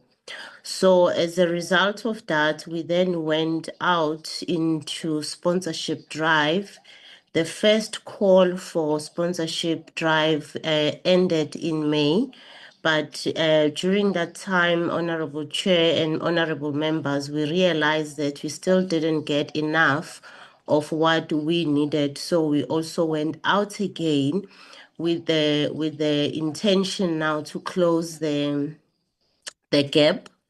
And to date, what we have received is 149 million from the sponsors. And we have also sent out a second call for sponsorship. And we went to about 31 private sector companies, as well as other partners, international partners, and we are still waiting for their responses in that regard.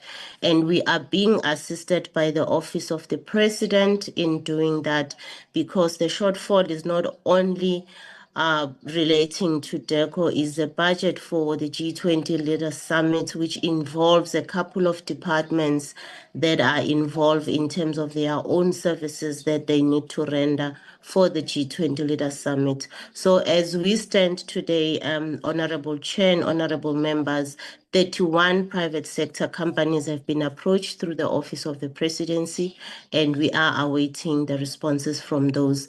Failure to that, it will mean that we have already informed National Treasury during the open window that was for the budget process. They are aware of this shortfall, and also what we are also planning to do will then to scale down on some of the services that are planned so that we are within the allocated or we are within the available budget. Thank you very much, Ambassador Malcolmson. Thanks, CFO. Ambassador. Thank you very much, Honourable Chairperson, Deputy Minister, and honourable members of the committee.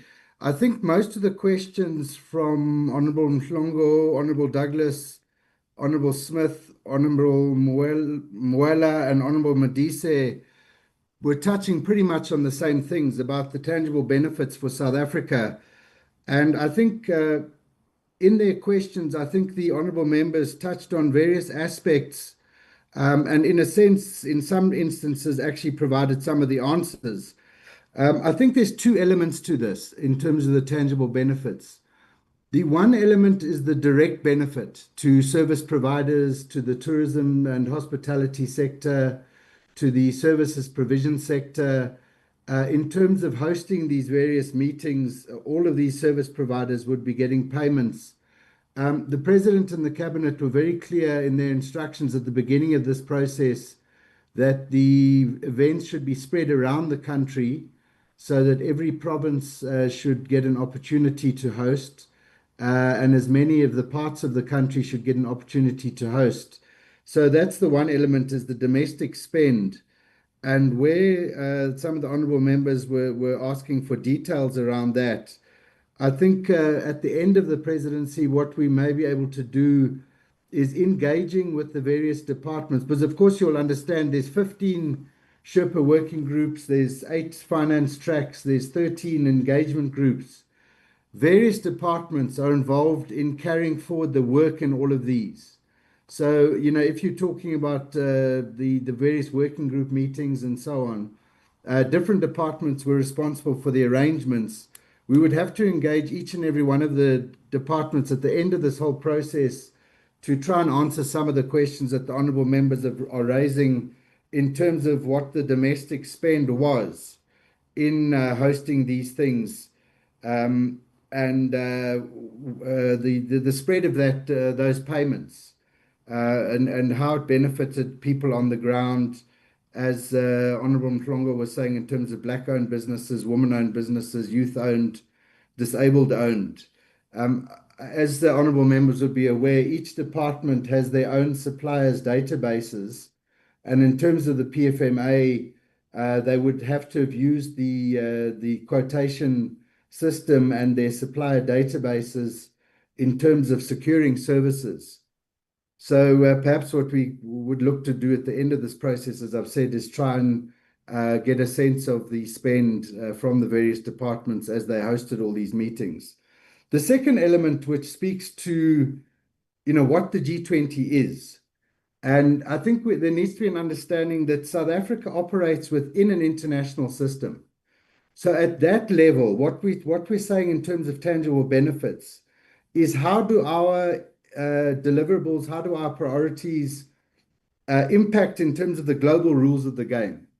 What are we doing to move the needle on access to capital and the cost of capital? What are we doing to address the unfair ratings that rating agencies bring to bear on African countries in particular that impact the cost of capital? What are we doing in terms of mobilizing finance through the multilateral development banks? How are we reforming the G20 common framework on debt? All of those are the issues that we're pursuing in our presidency to impact on the global rules of the game that will benefit South Africa ultimately if those rules are reformed, if we achieve what we want to achieve in terms of international economic governance, in terms of the international economic and political architecture, and in terms of the key elements of what we put forward right at the beginning.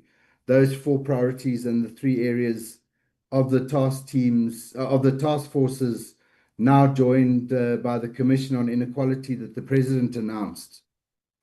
What I would say to honourable members with the greatest of respect is the list of events and things that we have, that we talk about, those are just representative of the detail. It would be an extraordinarily long presentation if we were to go into the outcomes of each and every one of the working groups to date.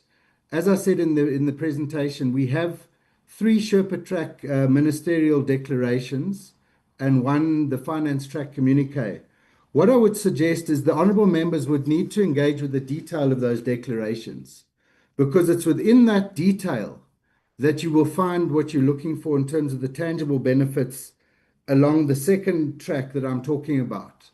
How we impact the international environment to make it easier for South Africa and Africa to flourish, how we impact on the international environment in terms of making sure that the concerns and needs of developing countries and countries of the South are addressed.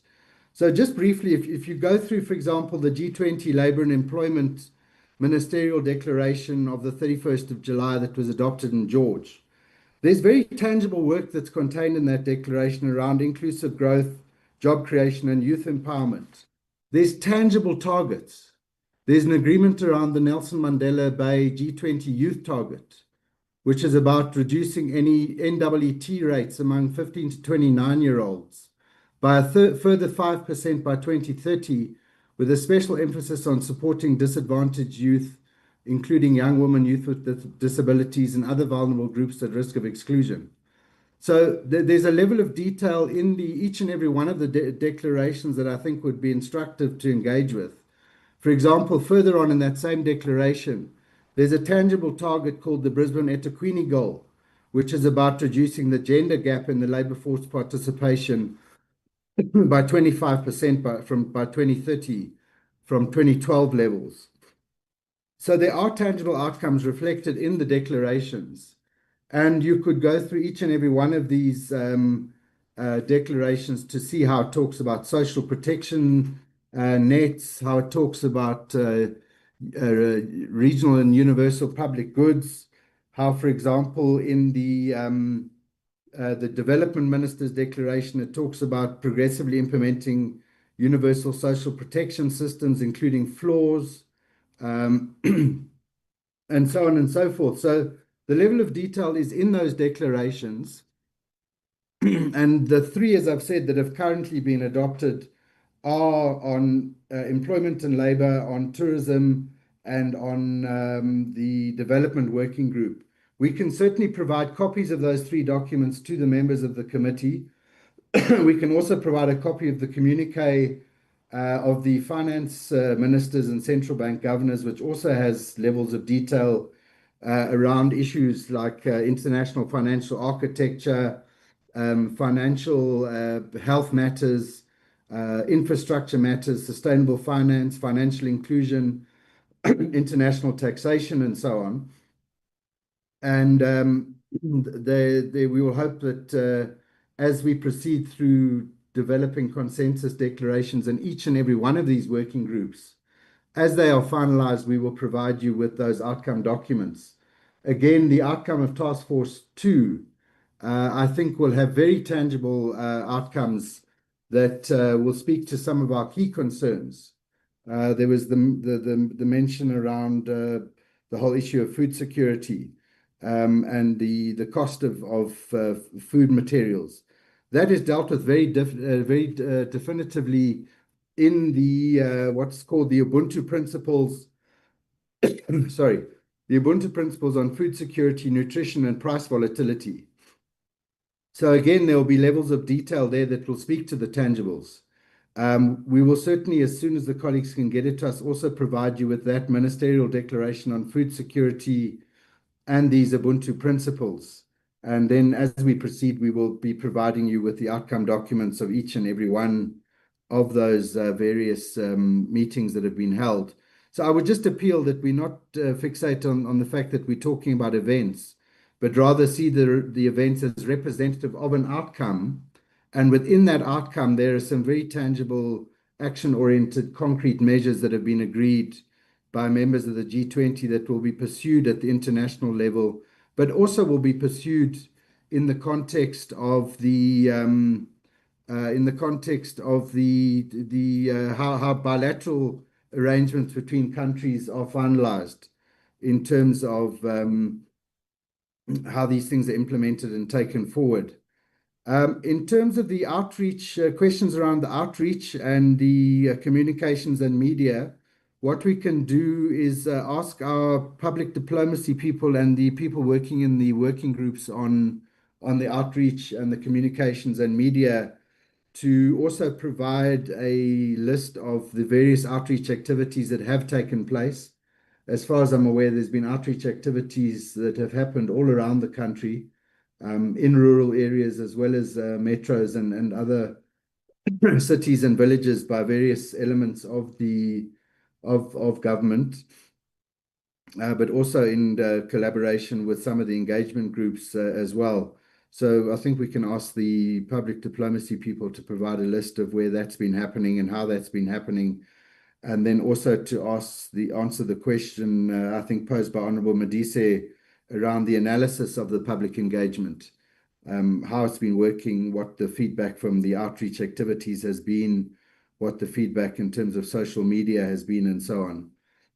But apart from those, of course, within the engagement groups, there are engagement groups that also speak to key sectors like youth, women, labor, and so on and so forth. It's not just business. So there are the key elements of society that have also been engaging with the G20 process. And of course, a key one is the Civil Society 20, which will be a key component leading into the social summit, which is another opportunity for the voice of people on the ground around what they would like to see happening with the outcomes of the G20 under our presidency. If I just look, I'm just looking at some of the questions that were posed. Thank you, Honourable Douglas, for highlighting the critical minerals framework. Again, that's going to be a critical document once it's adopted in terms of, as you said, particularly the concept of beneficiation at source, so that we can move away from this perennial problem that we just exporters of raw materials, and then we buy back the finished products, the value-added products, at a far higher price than we sold them. So it's about ensuring that there's equal benefit for people on the ground at the source of the minerals, to say how do we benefit from those in terms of adding value, in terms of beneficiating at source, and then selling processed and manufactured products abroad rather than just shipping the raw material itself. So I think that's going to be a critical element. I think it was Honourable Smith that talked about the policy reforms and the best practice for legislation. In a number of the outcomes that we're negotiating, for example, in Task Force 1 on inclusive economic growth and employment, and on green industrial policy, and in quite a few of the others, one of the elements that we've asked for is a compendium of best practice. So in whatever sector it is that's being negotiated in terms of that declaration, there will be hopefully a compendium that will be attached to that, where countries have contributed best practice, whether it be in terms of legislation or policy reform or actual implementation of programs, that we will hopefully be able to study and learn from. And I think you were correct in also highlighting the outcome of Brazil's presidency last year, dealing with malnutrition, hunger alleviation, and so on. In terms of your question, Honourable Smith, about the USA, yes, I think maybe the slide didn't say it clearly enough, but the USA is the incoming chair. And that's why we've been operating as the Troika, South Africa, Brazil, and the USA.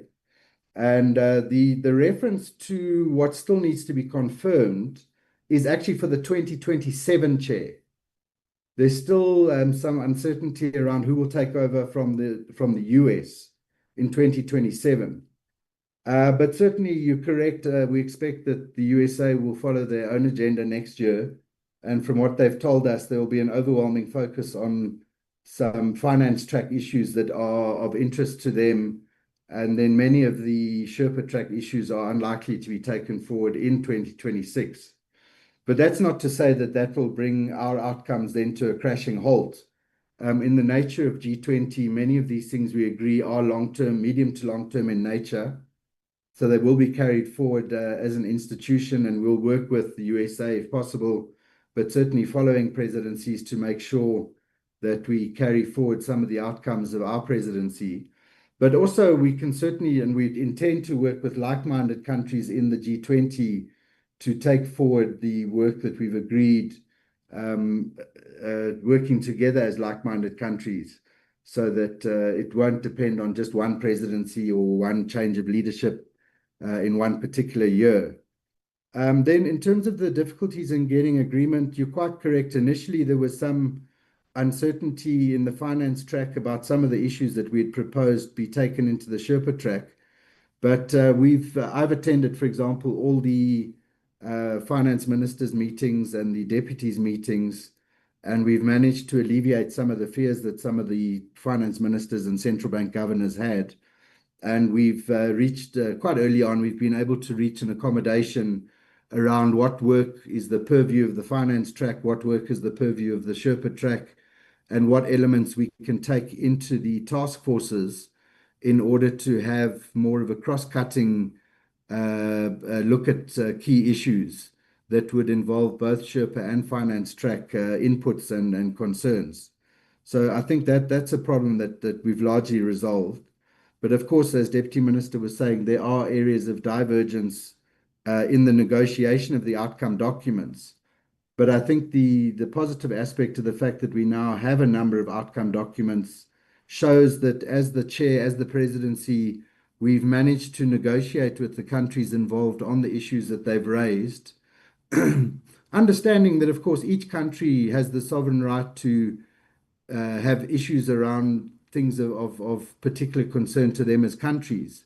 So the thing is to negotiate with those countries to find landing zones that will be acceptable to all delegations, but in a way that does not compromise our presidency. I think we've been very clear all along that we will not be a presidency of retrogression. So it would be better to not have an outcome if it means compromising to the point that we go backwards on key issues.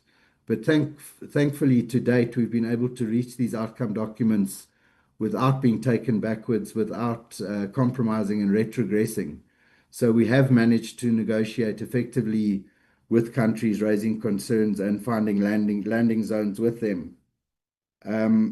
Of course, I think it was Honorable Mhlongo and Honorable Mwela that talked about the Africa angle. And again, right from the beginning, we've been very clear, President Ramaphosa has been very clear that this is not just a South African presidency, it's an African presidency as well. And we've been working very closely with the African Union Commission. We've been making sure that the key priorities that they've identified out of Agenda 2063 that are relevant to the G20 were carried forward in our priorities and deliverables. It was South Africa that made sure the African Union managed to get a permanent seat on the G20 in the first place in 2023, I think it was. And so we've worked very closely with the African Union. As we said in the presentation, we've made sure that we take some of the meetings into Africa, particularly also engaging in Addis. Going back to the January summit of the African Union, there was engagement in Addis on our G20 presidency. There's been ongoing engagement with various African Union members, with the REX, for example, in SADC. And we've, where we can, been inviting various African countries to attend various meetings of the G20. So we've been very focused on making sure that the outcomes, just as they must be of tangible benefit to South Africa, must also hold tangible benefit to the African continent.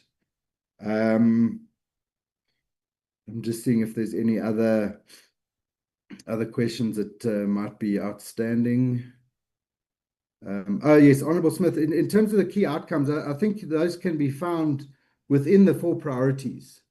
And then the 4 priorities, the outcomes can be tested against what we do achieve on the ground.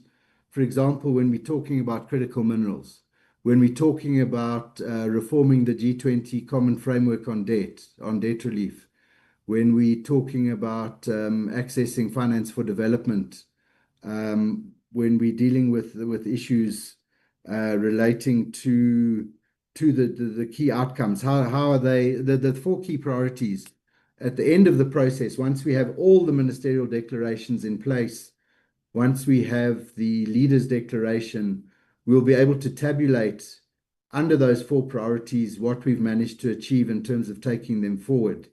And the most recent addition to that lexicon would be the report that comes out of the Commission on Inequality, I think there's going to be vital work in the Commission on Inequality that would represent a key outcome, as will the work being done by the Africa Expert Panel led by Minister Manuel, particularly around the cost of capital, but also the other elements that are impediments to growth and development in Africa. On the issue of the facial recognition, I'm not party to those negotiations myself, but as I understand the preparations, including the issues of accreditation and how we ensure the security of the venues is well in hand in the appropriate work streams and what do you call them? The arrangements that we have in place to bring together all stakeholders to plan for these events, be it in the NAT joints or the IDLC or the ITSOT. These things are being taken forward. The concerns, Honourable Modise, that you were raising around the divergent views around the energy transition and the technology transfer, those are items that are still being negotiated. I think Deputy Minister said what we perhaps should have going forward is an in-person meeting where we could provide greater detail in terms of some of the politically sensitive issues and how they're being handled going forward. But at the moment, these are matters still under negotiation. So we hope to be able to make sure that these still are retained as part of our outcomes, but they are matters that are still being negotiated. I think, Honourable Chair, I've dealt with most of what I recorded, but I stand to be corrected if I've missed something important. Thanks, Chair. Thank you very much, Ambassador. Honorable Buertas, is there any wrapping up you want to do? No, Chair. I think I would just like to get maybe the view from the chairperson on the in-camera meeting, because I think there is a need to take the PC through our ambition without compromising the integrity of our approach. Thank you, Chair. Yes. Thank you very much, Deputy Minister. I think in some areas, the Portfolio Committee are urging the Department of International Relations and Cooperation to ensure that you stagger the granular details of the benefits that must accrue to South Africans in particular and Africans in general, in terms of before G20, during G20, and post G20. Linked to that, there's an agreement that because we have a serious scourge of unemployment in as far as young people are concerned, that in the categorization of the work that we do and the impact of the G20, we will take a conscious decision and deliberate actions to make sure that the G20 is used to ameliorate this variable of unemployment, which is affecting young people. But also linked to the Constitution of the Republic, we are building a non-sexist society, and therefore matters that relate to what must accrue to women economically must emerge from G20 will also be covered in the report. The issue of people who are living with disabilities will also be included there, because that's how we deal with some of the challenges here in the country that we are facing, but also that concretely we need to say how the G20 is going to be used to advance the Africa's perspective, which is not new. That Africa's perspective is at two fronts. One, it's in the Africa Free Continental Free Trade Agreement. Secondly, it is in the AU Agenda 2063. So that's what it's going to happen. But also to be able to demonstrate how, because we are a member of the BRICS family, how the BRICS agenda will be driven in the context of the G20. I think as the Portfolio Committee, we are happy that the Deputy President of the United States of America will be coming. So the most important thing is that the presidency of the US will be coming to the G20. I think the American president may have been advised that tactically they can't make an error of not having their presidency represented in the G20 as part of them having to then be handed over by South Africa during the G20 this year. The committee is also saying, once we look at these categories of beneficiaries from G20, pre, during, and post, we must make sure that the people who are in the villages and in the townships, when you look at South Africa's expression of an impact of poverty, is highly pronounced in the villages, in the townships, which are also surrounded by informal settlements, and the small towns. The cities are able to stand up on their own. In addition, we hope that DERCO with other departments will work with Gauteng government to make sure that all other problems that are there in Gauteng with regards to water, with regards to the quality of the roads, the signage, AXA managing the airport and processing the visitors properly and so on, all those things will be attended to. And DERCO itself, I hope, will not hear complaints that there were delays in as far as visa processing of some of the people who are supposed to come here are concerned. We know that you are attending to those particular issues. We will discuss with you, Deputy Minister, and your department, the day on which we must have an in-camera discussion to then discuss with the other sensitive matters which do not require the public with regard to particularly matters of the heads of states and the G20.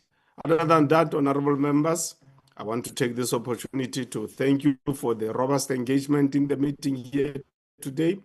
Thank you very much, Honorable Buertes, for standing in, because the minister is with UNGA. We know that it's an important platform at a global level for us to drive our agenda as the Republic of South Africa. We also appreciate, as Honorable Mhlongo has said, the UN General Assembly for voting for our perspective that we have been pursuing with other progressive forces, that we need to do recognition of Palestine state, but also have the state of Israel existing side by side with the state of Palestine, two-state solution, but also that the onslaught that has been unleashed and being intensified by Israel on Palestine has to be brought to an end. And the attack on Qatar has been condemned all around. We welcome that. We hope that the elections in Malawi, when the presidential elections which took place yesterday, the results are being announced today, that everything will go well. And we agree with Honorable Mhlongo. Yes, the people of Ethiopia, we stand with them. When you look at Ethiopia, honorable members, one day I think we must just discuss how Ethiopia has changed over the last a decade and a half, and how they have worked very hard to rebrand, reposition, and renew themselves. In addition to what Honorable Mhlongo is saying, them sticking to their African calendar, and we applaud them for that. Unlike us, who have changed and have adopted Western way of doing things, they have stuck to their guns. The Ethiopian airline, when you look at the Africa travel, it's now number one in the African continent. They are doing very, very well. So we will discuss those things as we move forward to appreciate some of the developments which are taking place. Natesokolo, we want to commend you for the work that you continue to do on behalf of the department in the DRC, and also in the matters that are affecting Sudan, because there's raging battles there in Sudan. We are aware that you are doing some important work in that part of the world. The work that is being done in Mozambique post the elections, we also appreciate it. DERCO, the work that you are also doing with Botswana post the elections, also to manage some of the issues there. At the same time, with Namibia, we appreciate that work that you are doing. Honorable members, we want to thank you very much. Enjoy the afternoon today during the sitting, and the meeting is now closed. Thank you very much. Thank you, Bye Chair. Thank you.